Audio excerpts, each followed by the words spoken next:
이 시간 회복시키시는 하나님, 회복시키시는 하나님이라는 제목으로 하나님 말씀 증거하겠습니다.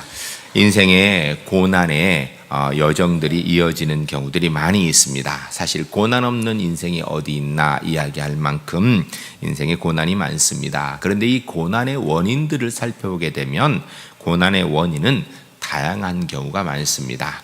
가장 먼저는 내가 실수하여서 잘못된 범죄의 결과로 고난을 당하는 경우도 있고요.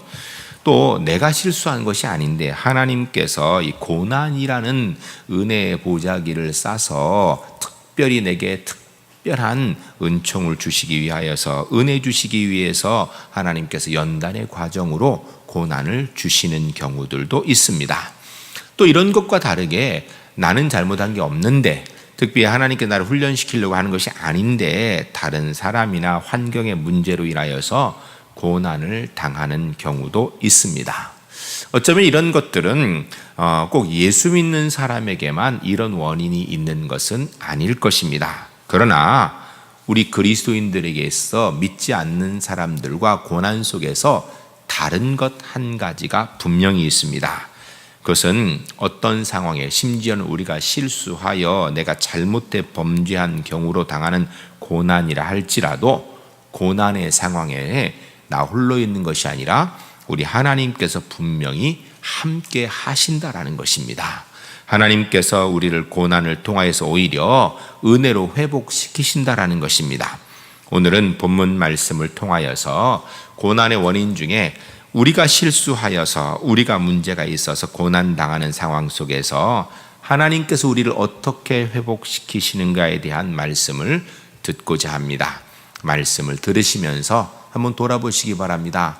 나는 내가 실수하여 범죄하고 그로 인하여서 어려움 당하는 고난의 상황, 하나님께 벌받는 상황이 되어졌을 때 나는 그것을 어떻게 해석하고 어떻게 받아들이고 어떻게 해결해 왔는지 돌아보시는 가운데 우리 제1교회 성도님들, 비록 우리가 실수한 문제라 할지라도 주의 은혜로 회복되어지는, 우리를 회복시키시는 하나님의 은혜를 이루시는 복된 제1교회 하나님의 사람들이 주 안에서 꼭 될 수 있기를 주의 이름으로 간절히 축복합니다.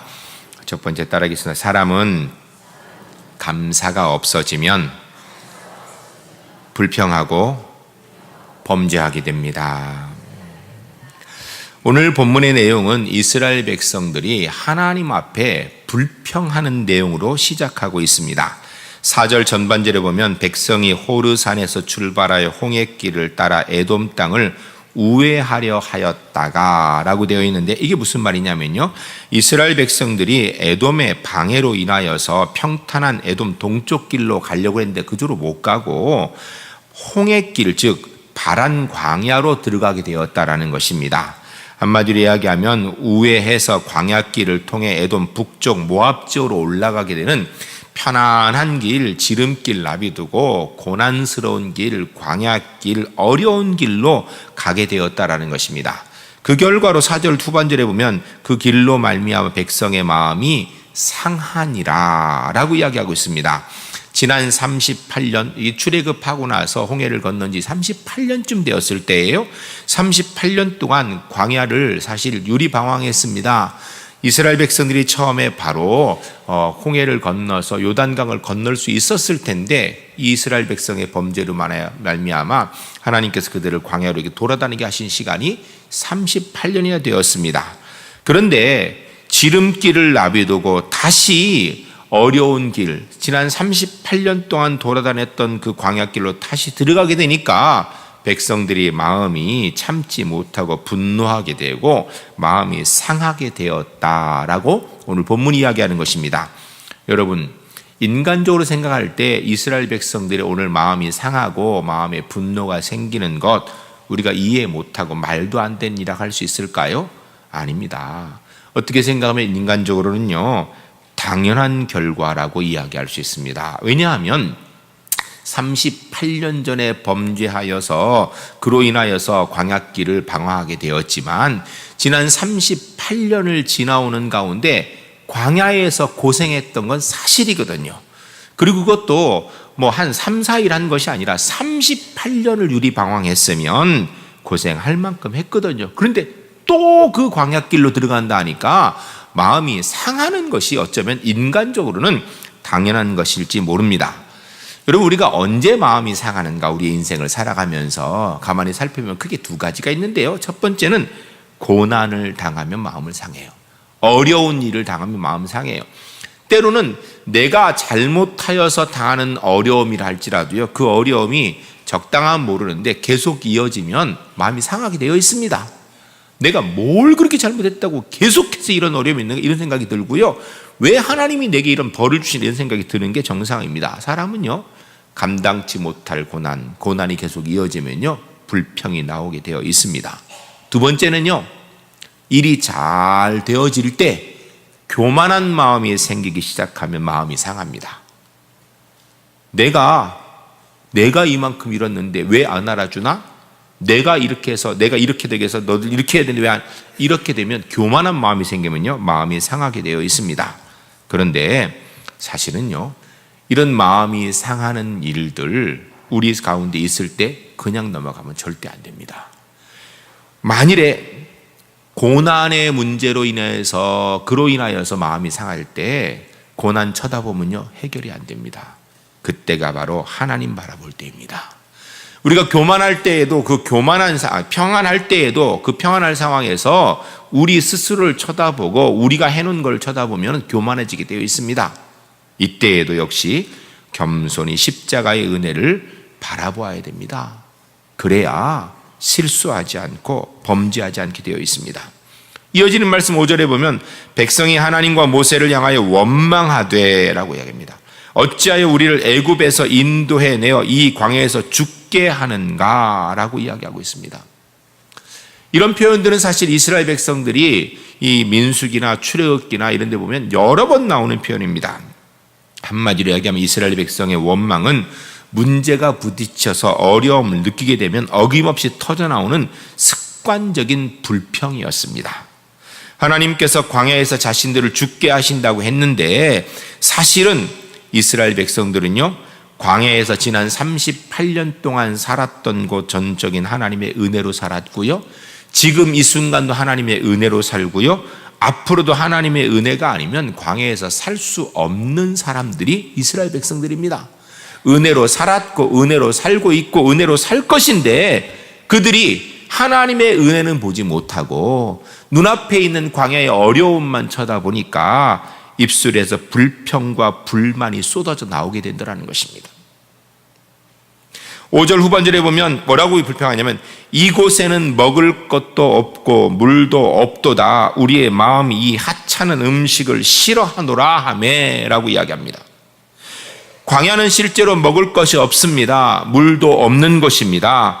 그런데 이스라엘 백성이 어떻게 살았을까요? 주의 은혜로 살았지요. 낮에는 구름 기둥, 밤에는 불 기둥, 매일매일 만나로, 물이 없을 땐 반석에서 물을 내는 주의 은혜로 살았는데 기껏 하는 얘기가 이곳에 먹을 것도 없고 물도 원래 없었다니까요. 근데 주의 은혜로 살았어요. 그런데 뭐라고 했냐면 우리 마음이 이 하찮은 음식을 싫어하노라 합니다. 하찮은 음식이라는 말은요, 다른 말로 이야기하면 악한 음식, 무시할 만한 음식, 형편한 음식, 이런 것입니다. 뭘 상징하는 말인가? 이게 지금 가르치기 만나를 이야기하는 거예요. 한마디로 얘기하면 하나님께서 제공하신 만나를 멸시하는 말입니다. 그 만나 먹고 지난 38년 동안 살았는데 그들이 그것을 하찮은 음식이라고 이야기하는 것입니다. 사실 만나는 이 세상의 음식 가운데 치면 정말 가장 맛있고 좋은 음식입니다. 그 이스라엘 백성이 처음 만나를 보고 세상에 이렇게 좋은 음식이 있나라고 경탄하였습니다. 그런데 그 음식이 지금은 불평의 대상이 되어버린 것입니다. 이유가 무엇입니까? 감사가 없어지고 은혜를 잃어버리니까 그 마음이 패역해지고 결국은 하나님이 주신 은혜로 인하여서 감사 대신 하찮은 음식이라고 불평해버리는 그런 상황이 되어져 버린 것입니다. 이 하찮은 음식을 싫어하노라 했다는 이야기인데 하나님의 선물인 만나에 감사하기는커녕 미워한다라는 마음이 들었다는 것입니다. 이것은 단순하게 음식 문제가 아니라 하나님이 하신 일, 하나님 자체에 대한 원망과 불평이었습니다. 사랑하는 성도 여러분, 우리의 인생은 전적인 하나님의 은혜로 사는 줄로 믿습니다. 그런데요, 우리가 그 하나님의 은혜를 붙들지 않고 다른 것을 쳐다보면, 하나님의 은혜를 잃어버리고 감사가 없어지게 되면 그때부터는 불평이 나오기 시작하는 거예요. 여러분, 우리 지난 삶을 한번 돌아보세요. 상황이 어려웠을 때 불평했습니까? 아니면 은혜가 없었을 때 불평했습니까? 사실은요, 상황이 어려울 때도 주의 은혜 붙들었을 때는요, 감사가 나왔거든요. 힘들고 어려울 때도요, 그때는요, 감격에, 감사에 눈물이 있었거든요. 그런데 우리의 시선이 하나님의 은혜를 보지 않고, 우리의 손이 하나님의 은혜를 붙들지 않고 세상을 바라보고 고난을 바라볼 때에, 그때에 불평, 불만, 감사가 사라지는 그런 문제들을 경험하게 된 것입니다. 오늘 본문을 보면서 우리 제1교회 성도님이 한 가지 분명히 우리 다짐했으면 좋겠습니다. 주님, 어떤 상황에서도 주의 은혜만 붙들겠습니다. 어떤 상황에서도 시선을 주님께만 고정하겠습니다.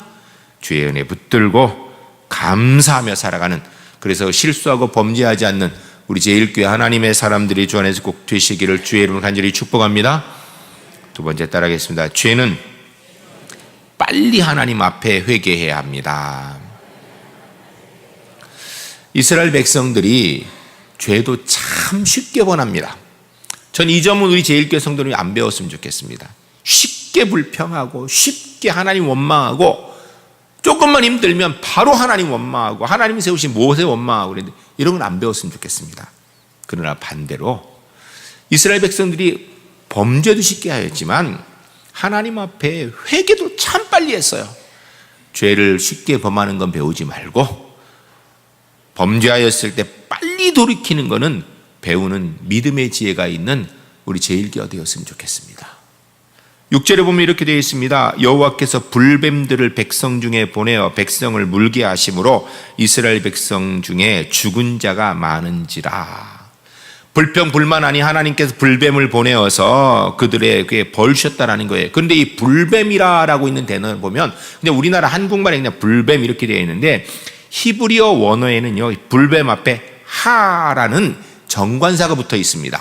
그래서 영어 성경에서도 그 앞에 더라는 정관사를 붙여요. 근데 우리나라 말에는 그 불뱀 이렇게 얘기하지 않거든요. 그냥 우리는 정관사 잘 쓰지 않아요.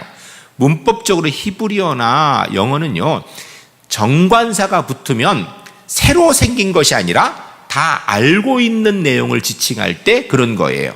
예를 들어서 여기 볼펜이 있습니다. This is a ballpen, 이렇게 볼포인트 펜 이렇게 하면 라고 처음 얘기할 때는, 여러분이 다 아셨잖아요. 그러면 그 다음에 The ballpen is black, 이렇게, 이 볼펜은 검은색입니다. 이 볼펜 할 때 다 안단 내용, 그럴 때 이 더라는 단어를 씁니다. 정관사를 써요. 여기에서 그 불뱀이라는 정관사 하라는 단어를 썼다는 이야기는요, 이 뱀이 없다가 어느 날 갑자기 툭 튀어나와가지고 이스라엘 백성을 물기 시작한 게 아니에요. 광야에서 늘상 보던 뱀입니다. 불뱀이라고 얘기한 걸 보면 어쩌면 독이 있는 뱀인 것 같아요. 광야에서 늘 있었어요. 그랬는데 그 뱀들이 갑자기 백성들을 물기 시작하여서 백성들이 죽어가기 시작한 것입니다. 뭘 얘기하는 걸까요?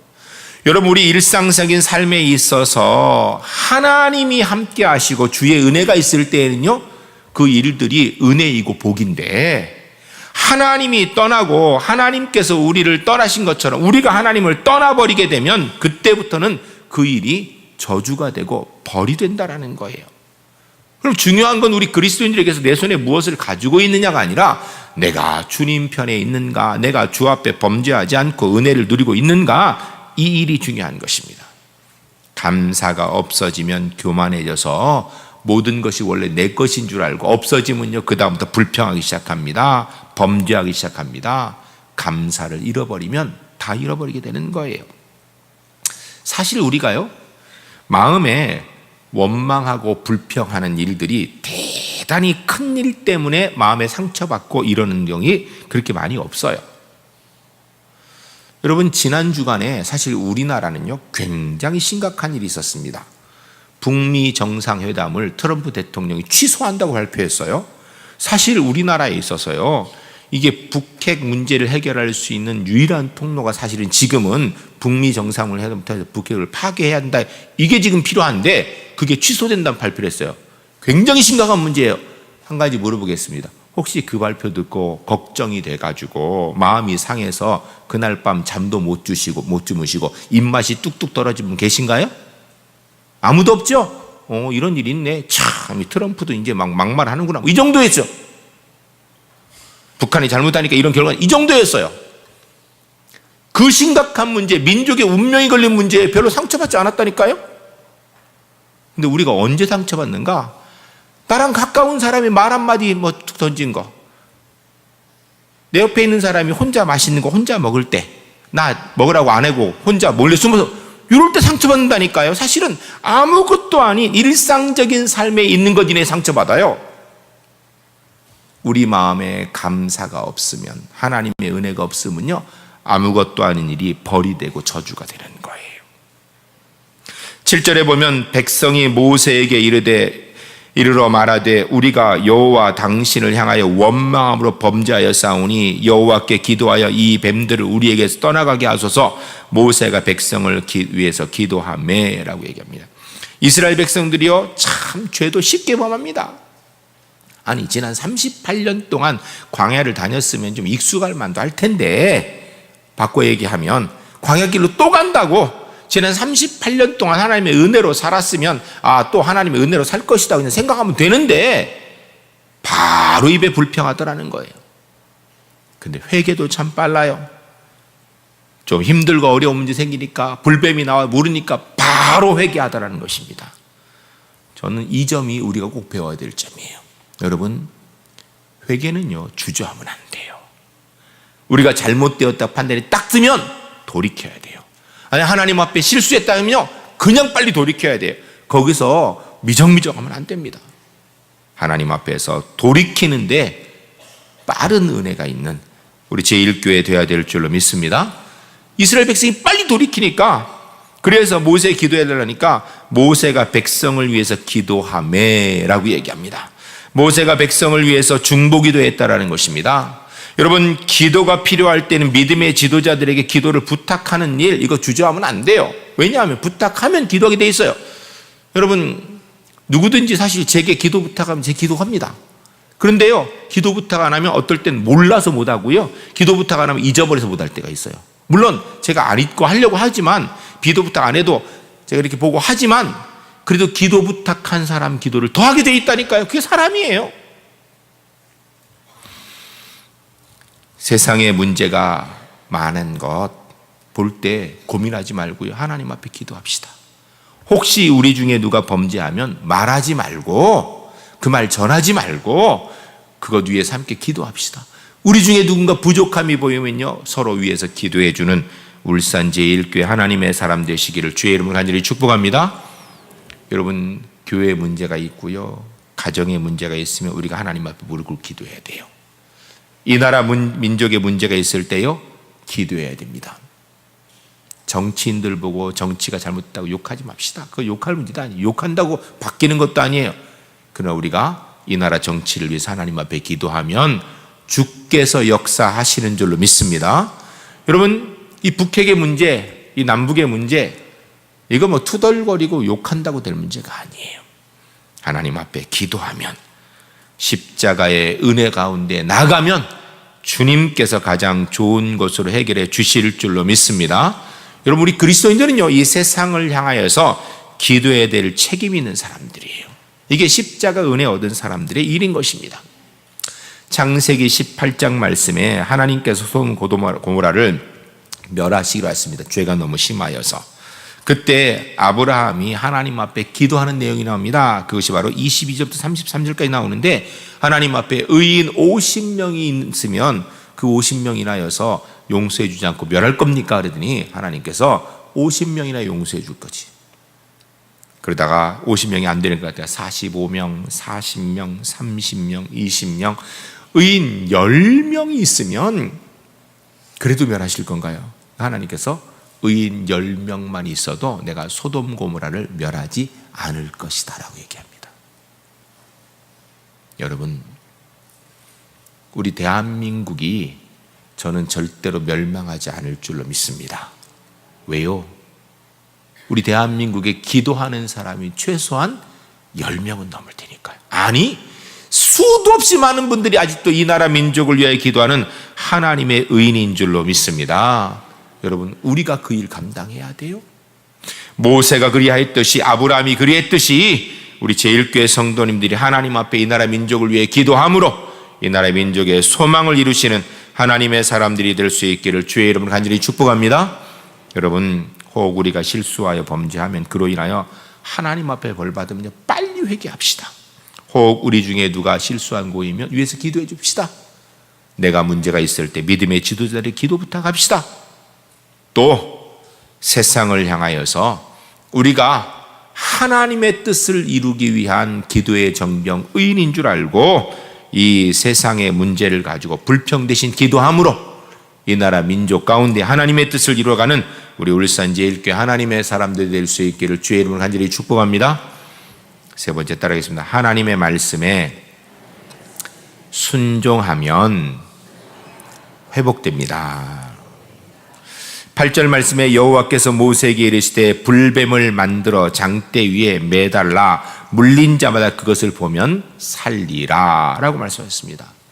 하나님께서 모세의 기도에 응답하셔서 말씀하시는 응답입니다. 그런데 뭐라고 얘기하냐면 불뱀을 만들어 장대 위에 달라 라고 이렇게 얘기하십니다.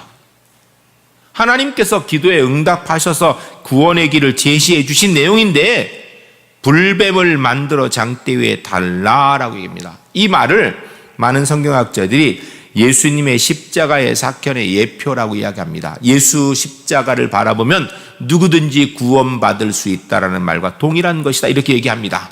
근데 사실은요, 십자가 쳐다보고 주님의 십자가 붙들면 구원받는다는 이야기나 불뱀을 쳐다보면 산다는 이야기나 사실 인간적으로 이성적으로 이해하기 힘든 이야기입니다. 왜냐하면 여러분 지금 이스라엘 백성들이 왜 죽어요? 불뱀에게 물려서 죽어요. 그런데 불뱀을 만들어 놓고 그걸 쳐다보면 산다니 징그러워서 쳐다보겠어요? 여러분 십자가는 뭐예요? 죄인을 죽인 형틀이에요. 근데 죄를 해결하기 위해서 그 십자가를 바라봐야 된다라는데 징그러워 보겠습니까? 그런데 중요한 것은요, 구원은 인간의 이성의 문제로 해결될 문제가 아니라 하나님께서 정하신 길로 가야 되는 거예요. 하나님께서 불뱀을 보면 살리라 라고 하면 불뱀 보는 자가 사는 거예요. 예수 그리스도의 십자가의 은혜 외에는 구원의 길이 없다라 그러면 그 십자가의 은혜의 길을 믿어야 구원 얻는 것입니다. 9절에 모세가 놋뱀을 만들어 장대 위에 다니 뱀에게 물린 자가 놋뱀을 쳐다본 즉 살더라 라고 얘기합니다. 여기 아주 중요한 게 있습니다. 첫 번째, 모세가 놋뱀을 만들어 라고 이야기합니다.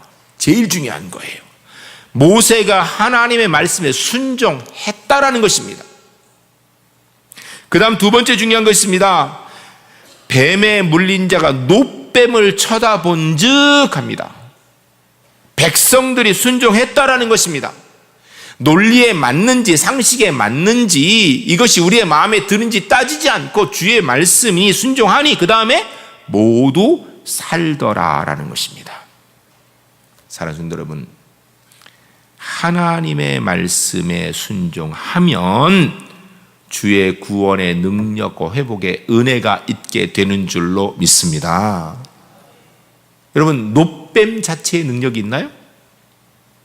아니에요. 이 불뱀의 형상이 놋뱀은요 그냥 놋일 뿐이에요.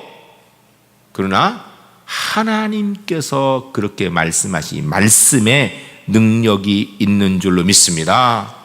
이 말씀에 순종하는 사람에게 구원의 은혜가 있는 줄로 믿습니다.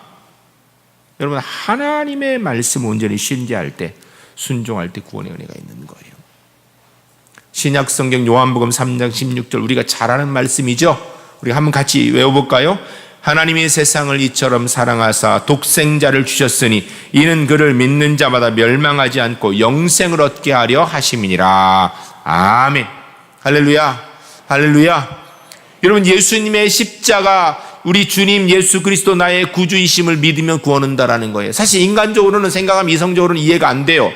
그렇지만 주님께서 말씀하시기를, 하나님 말씀하시기를 예수 그리스도의 십자가의 은혜로 영생 받는다라고 얘기하면 다른 길은 구원의 길이 없는 줄로 믿습니다. 그럼 회개하고 하나님 말씀에 순종하면 회복되어지는 거예요. 왜요? 하나님의 말씀에 능력이 있기 때문이에요. 그리고 중요한 것은요, 하나님께서 우리가 범죄할 때도 우리를 떠나지 않고 우리와 함께 하십니다. 빨리 돌이키를 기대하시면서. 한 가지 이야기를 말씀드리고 오늘 말씀을 마치려고 합니다. 미국 사람 수잔 앤더슨이라는 사람이 있었습니다. 그녀에게 어느 날 불행이 찾아왔습니다. 별것도 아닌 눈 수술을 하게 되었는데 수술의 결과는 말로 감당할 수 없는 실명이라는 결과가 나오게 되었습니다. 여러분, 어렸을 때부터 시각장애인으로 자란 사람은요, 사실은 성인이 돼도 생활하는데 크게 불편하지 않아요. 잘 몰라요, 불편한 걸. 그러나 성인이 된 다음에 시각장애인이 되면요, 아무것도 할 수 있는 게 없어요. 그런데 이 수잔 앤더슨에게는 참 좋은 남편이 있었습니다. 아내가 눈수술로 실명이 되어진 걸 보고 남편이 도와주었습니다. 손과 발과 눈이 되어주었습니다. 회사 생활을 할 수 있도록 도와주고 일상생활을 할 수 있도록 도와주었습니다. 그래서 사실은 눈이 안 보여 불편하지만 크게 어려움 없이 가정생활도 하고 회사 생활도 하였습니다. 그렇게 얼마 시간이 지른 후에 남편이 어느 날 수잔 앤더슨을 불러놓고 이야기합니다. 여보, 내가 계속 이렇게 살 수는 없을 것 같소. 앞으로는 당신이 혼자 출근해서 혼자 회사 일하고 혼자 퇴근했으면 좋겠소 라고 얘기했습니다. 수잔 앤더슨은 하늘이 무너지는 것 같았습니다. 남편 말에 큰 상처받았습니다. 배신감마저 느꼈습니다. 이제 내가 눈이 안 보이니까 나를 이제는 버리려는가 보다 생각도 했어요. 그런데 그녀는 다음 날부터 어쨌든 살기 위해서 이를 악물고 출근했습니다. 처음 혼자 가는 길이기 때문에 앞이 안 보이니까 넘어지기도 했고 자빠지기도 했고 그런 가운데 사람들의 시선이 느껴지기도 했습니다. 서럽기도 했습니다. 눈물도 많이 흘렸습니다. 그렇게 하루 이틀 시간이 지나다 보니 어제보단 오늘이 낫고 오늘보단 내일이 나아졌습니다. 혼자 출근하는 것이 어느 정도 익숙해질 무렵 그날도 어김없이 혼자 버스를 탔는데 운전기사가 무심코 그녀에게 이런 말을 던졌습니다. 부인은 참 좋겠습니다. 좋은 남편을 두셔서요 매일 한결같이 부인을 보살펴 주시네요 라고 얘기했습니다. 사실은 그녀의 남편은 수잔 앤더슨이 혼자 할 수 있도록 도와주기 위해서 혼자 가라고 해놓고 매일 그 버스를 따라 타고 그리고 뒷자리에 앉아서 아내 출근길을 보며 회사 일을 옆에서 쳐다보고 퇴근길에 동행하였던 것입니다. 사랑하는 성도 여러분, 하나님은 우리와 언제든지 함께 하시는 줄로 믿습니다. 때로 우리가 하나님이 안 보이고 때로는 하나님이 못 느껴지고 안 느껴질 때에도 하나님 아버지께서는 하나님의 자녀인 우리와 함께 하신 줄로 믿습니다. 때때 우리가 실수하고 범죄하여서 이제는 하나님이 나를 떠나셨겠거니 해서 느껴지지 않는다고 생각될 때 그때에도 하나님이 우리와 함께 하시고 우리에게 회복기를 허락하시고 그 길로 돌이켜 주의 말씀 붙들고 승리하도록 함께 하시는 줄로 믿습니다. 이 하나님의 은혜 붙들고 회복되고 승리하시는 우리 울산제일교회 하나님의 사람 되시기를 주의 이름으로 간절히 축복합니다.